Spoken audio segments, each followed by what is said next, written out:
Bonjour Aya, donc je voyais que tu m'écrivais que tu avais fait 27% de 2250, mais c'est pas de 2552.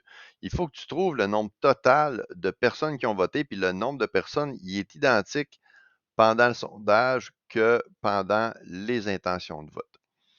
Alors, si on prend par exemple, on va prendre le premier, là, on va prendre Pierre. Il faut trouver Pierre, il y a eu combien de votes pour lui pendant le sondage. Alors, la première chose à trouver, c'est ici, tu vas tout additionner les votes pour savoir c'est quoi le total de personnes qui ont voté.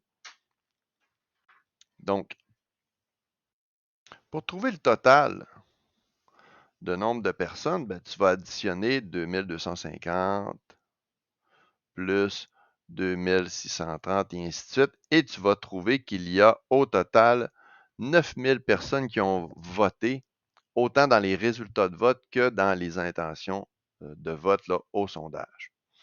Il faut donc trouver ici 27 c'est 27 de 9000, ça représente combien? Donc, le premier, c'est Pierre. Et là, je vais écrire qu'on est en train de faire les calculs du sondage. Donc, concernant Pierre, c'est 27 de 9000. C'est donc 27 divisé par 100 ou 0,27 fois 9000. Et tu vas arriver avec un résultat de 2430. Et là, pour Pierre, tu vas te comparer. Donc, pour ce qui est des votes, Pierre, il avait donc eu 2430 personnes qui avaient voté pour lui au sondage.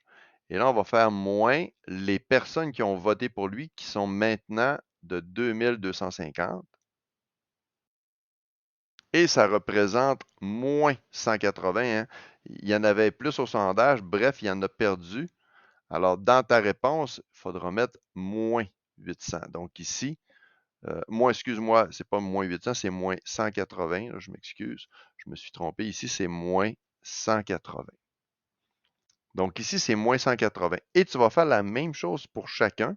Donc pour Denis, donc tu vas calculer, Denis, c'est quelle couleur? C'est bleu, c'est 23 donc tu vas faire 23 de 9000.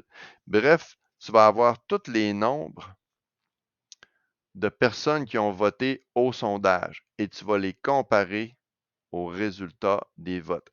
Des fois, ça l'a augmenté, ça va être plus, des fois, ça va être moins, il y en a perdu. Je te laisse faire la suite.